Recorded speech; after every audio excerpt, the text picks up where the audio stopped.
We all know Arnold Schwarzenegger terminated the 1980s as the premier action movie star alongside Stallone. But what about the 90s? Beyond Total Recall, T2 Judgment Day, and True Lies, what's the best Arnie action flick released between 1990 and 1999? And when we mean best, we don't mean box office success. We're talking about old school, ass-kicking Schwarzenegger action hinting at the halcyon days that date back to Commando and Conan the Barbarian. Is it Last Action Hero? End of Days? Or is it Chuck Russell's underrated 1996 conspiracy espionage thriller, Eraser? If you said Junior, Jingle All the Way, or Batman and Robin, you may kindly show yourselves out the door this instant. Better yet, stick around. Eraser is about to wipe your memory and prove why it's the last great Arnie action flick to blast the masses in the 1990s. From the rocky relationship between producer and director, multiple script rewrites, expensive costs, and last-minute casting decisions, to filming the awesome action sequences, introducing the high-tech railgun, obscure in-movie references, media spin-offs, and a ridiculous 2022 reboot, it's time to reflect on the most expensive movie of 1996 and ask point blank, what the happened to Eraser? Okay, so a quick plot rundown will help explain one of the biggest trivial tidbits about Eraser. Schwarzenegger stars in the movie as U.S. Marshal John Kruger, aka Eraser, a witness protection agent specializing in eliminating, or erasing, the identities of key eyewitnesses who could testify against organized criminals in court. When Kruger is assigned to erase a whistleblowing employee named Lee Cullen, he becomes entangled in a vast conspiratorial web of deceit involving the Cyrez Corporation and its development of a high-tech railgun. Now, in the original script, the Cyrez Corporation was named Cyrex. However, a Texas-based microprocessing company named Cyrex, one of Intel's main rivals, protested all references to Cyrex and had to be removed after the movie was shot.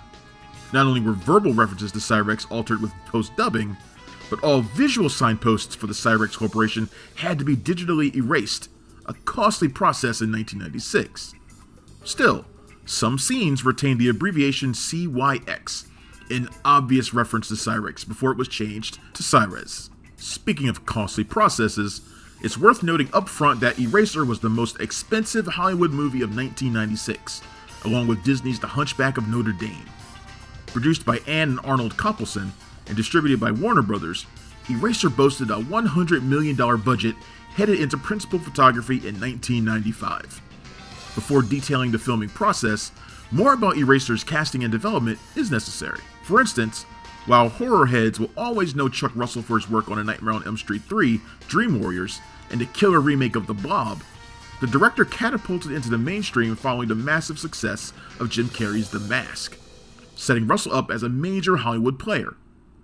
Meanwhile, Schwarzenegger was in transition himself after the notorious flop Last Action Hero, and a deliberate shift to more comedic family fare with Junior and Jingle All the Way. In the mid-90s, Russell and Schwarzenegger were busy collaborating on a different project when Eraser was sent their way. After reading the script, Russell felt Arnie was perfect for the role of John Kruger, stating, quote, "I see Arnold the way a lot of people do, as a mythic, bigger-than-life character, and that's who Kruger is. The character and the scenario are based firmly in reality, but I like the mythic proportions of this man, with a strong sense of duty, a strong sense of honor, who will literally do anything to protect a noble witness. I was excited about doing a film that had heroic proportions," end quote. Despite Russell feeling Arnie was right for the role, Sylvester Stallone was offered the part before Schwarzenegger was cast. Yet Stallone hated the Eraser script so much that he instantly declined the role and opted to star in Copland instead. Of course, Sly and Schwartz would cross cinematic paths more than a decade later with The Expendables and Escape Plan. Speaking of Stallone, Eraser fans may notice how similar Alan Silvestri's score is to his musical arrangements for Judge Dredd, Stallone's cult classic Misfire released 1 year earlier.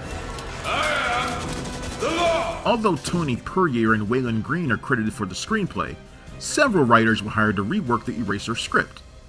John Milius did uncredited script work as a personal favor to Arnie following their work on Conan. Frank Darabont, Graham Yost and William Wisher were recruited midway through production to iron out the story problems. Wisher co-wrote The Terminator and T2 Judgment Day with James Cameron, making him a familiar fit with Arnie. According to the making of documentary, Arnie had his hands in every creative department. As a bona fide movie star and shrewd businessman, Arnie had an imprint on the marketing, ads, music, stunt choreography, and emphasis on the story to ensure the utmost tension and suspense. Far from a mere actor, Arnie deserves credit as a filmmaker and storyteller who contributed a lot to Eraser behind the scenes. Apart from Arnie's role, other actors were considered for Lee Cullen before singer and actress Vanessa Williams was cast. While Arnie's wife Maria Shriver recommended Williams to the Coplesons, Brooke Shields was offered the role but had to decline due to scheduling issues. Megan Follows was also briefly considered before former Miss America Williams was paired with former Mr. Universe Schwarzenegger. As for U.S. Marshal Robert DeGuerin, Jonathan Pryce was considered before James Caan was cast in a rare mainstream blockbuster. According to Caan, he and Arnie got along quite well while making Eraser, stating, quote, "Arnold and I had fun. We did that macho stuff, but we were always poking fun at it too," end quote. Before the role of mobster Johnny Castiglione was given to Robert Pastorelli, everyone from Robin Williams, Rick Moranis, and Dan Aykroyd to Terrence Hill, Bud Spencer, and Gene Wilder were considered. However, nothing was more important than casting the right lead, which producer Arnold Copleston knew Schwarzenegger was right for. According to Copleston, "For many years, Arnold and I have talked about working together. I knew that Eraser was the perfect project for him. When Arnold committed to the title role, I was thrilled. That thrilling feeling was reinforced each day of the production as I watched him perform. Working with Arnold has been one of the most pleasurable experiences of my filmmaking career," end quote. Although working with Arnie was pleasant, Copleston did not get along well with Chuck Russell while making Eraser. Communications virtually ceased between the two, requiring Schwarzenegger to mediate on set. Russell and Copleston would speak to Arnie separately and organize the logistics of the shooting schedule on their behalf. The fact that Eraser became a success is downright remarkable considering the director and producer had difficulty working together and hardly spoke while making the movie. Speaking of the making, Eraser entered principal photography on September 13th, 1995, and wrapped on March 31st, 1996. The 6-month film shoot began in New York. For a certain scene set in Queens, the production team built an identical, full-scale model of a real house in the area just to be exploded on camera. Additionally, many scenes were conceived with sets built and lit, but were never filmed.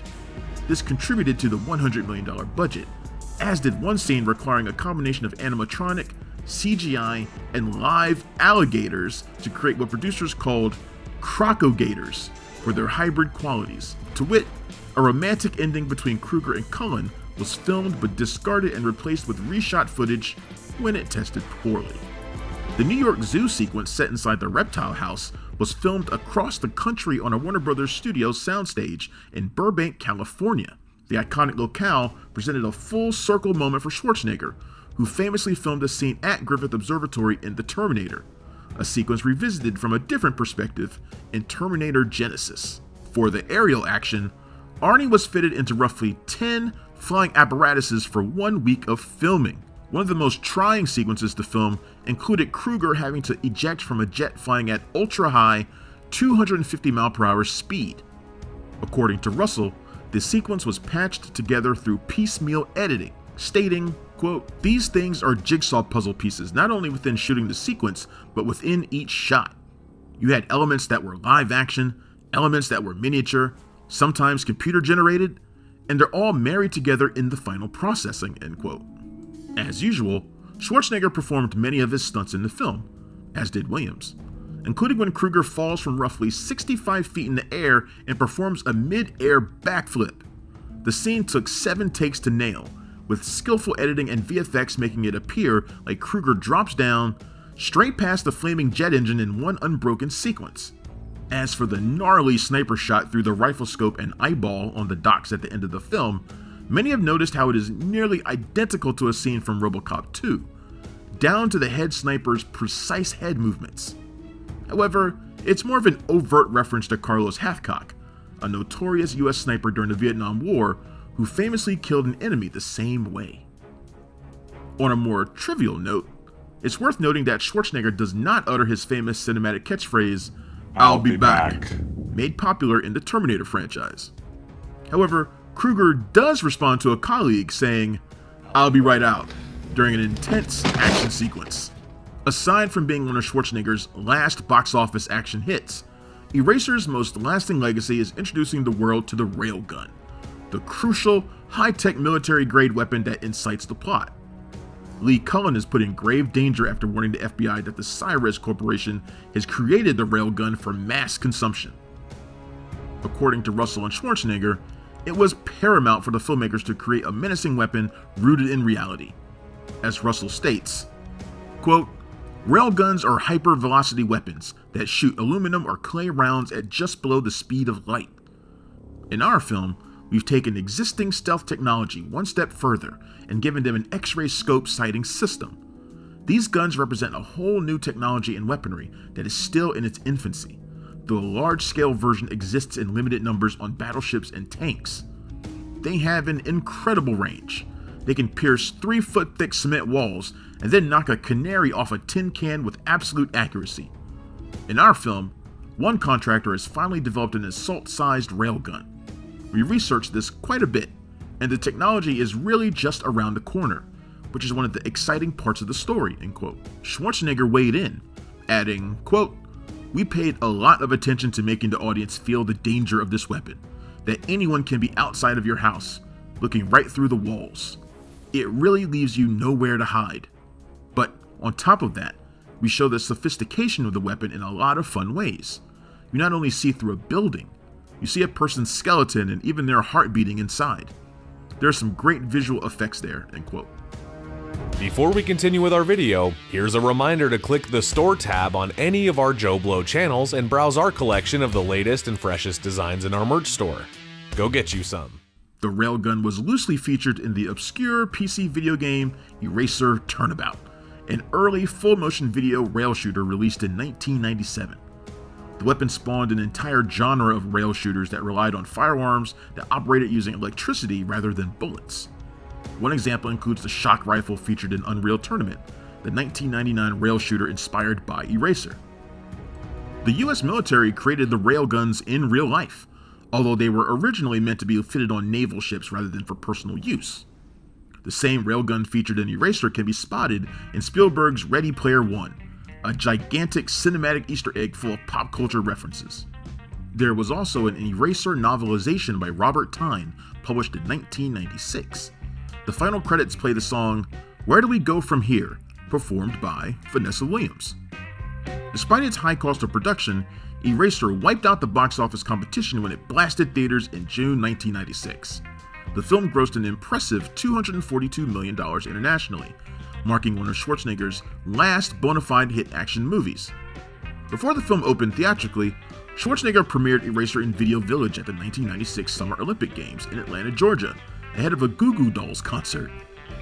More trivially, Eraser was among the first motion pictures released on DVD when Warner Bros. Home Entertainment offered it in December 1996. Although Eraser's commercial success did not warrant an immediate sequel starring the Schwarz, the poor and unnecessary Eraser Reborn quickly came and went in 2022. The silly sequel opened theatrically in Germany before going straight to video elsewhere. And that's what the fuck happened to Eraser. The project came about while Russell and Schwarzenegger were busy working on another movie. It required multiple revisions from high-profile screenwriters and necessitated Arnie to mediate between Russell and producer Arnold Schwarzenegger after they did not get along well. Filming occurred on the East and West Coasts using studio sets and real locations, often combining live action with early CGI. Yet, Eraser will likely be remembered most for introducing the world to the electromagnetic railgun, a high-tech weapon proliferating in pop culture in the past 3 decades. Almost 30 years later, Eraser may also remain Schwarzenegger's most financially successful last action hero movie ever.